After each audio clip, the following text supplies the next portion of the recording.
The truth had been buried for 180 years. The real story had never been told. Until now. By acclaimed author Sharon Ewell Foster in The Resurrection of Nat Turner. Hear his story for the very first time.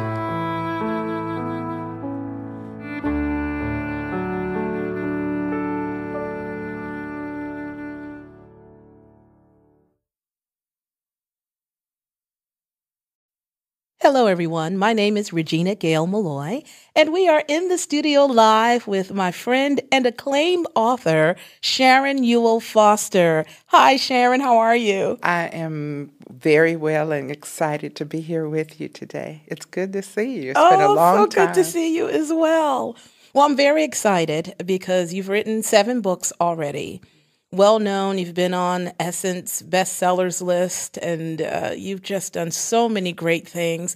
But we're here to talk about your brand new book that's set to be released, part 1 at least, that's set to be released in August. Tell us about it. Tell us the title of it, and tell us all about it, Sharon. The book is called The Resurrection of Nat Turner. Wow. And Nat Turner was a real-life person who lived in the 1800s. And he is most infamous for having led the only successful slave revolt in the United States. Mm-hmm. And this was in 1831.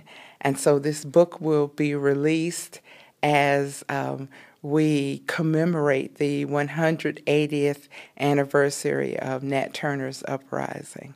Wow. Now, why, of all of the books that you've written about, why would you choose to write about Nat Turner? I know that in Abraham's Well, you did a historical piece there, and I can see the correlation because he was an historical figure. But why Nat Turner? Why not Sojourner Douglas? Oh, I'm sorry.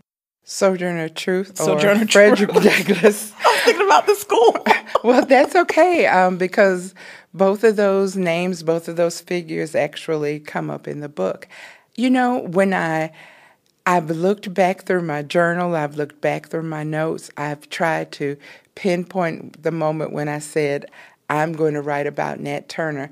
I really don't know. I think it was a God thing. It was just all of a sudden the idea was there, and I got on it, and I guess in that way I'm pit bullish. It's like I just can't let go until I get it done.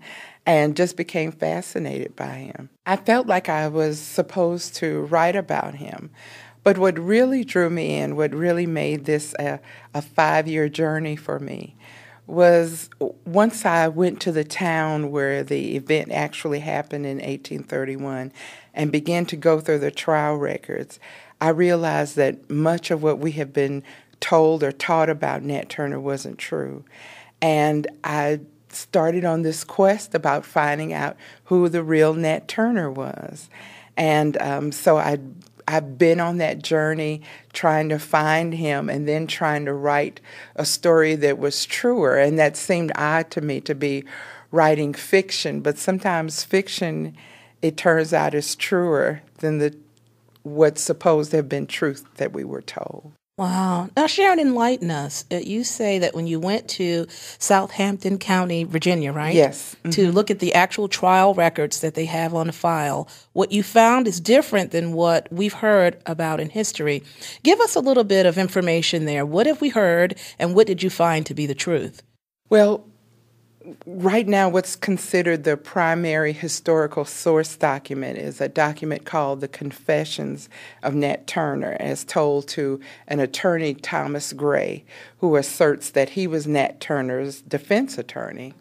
Well, when I went to the town, which is called Cortland, Virginia, and began to read the actual trial records, and I have to tell you just how excited I was to actually look at records from 1831 to put my hand on them. But as I read them, Thomas Gray's name is not mentioned. He was not Nat Turner's attorney. Oh, my goodness. Well, we definitely have to hear a little bit more about this. Don't go anywhere. We'll be right back with Sharon Ewell Foster.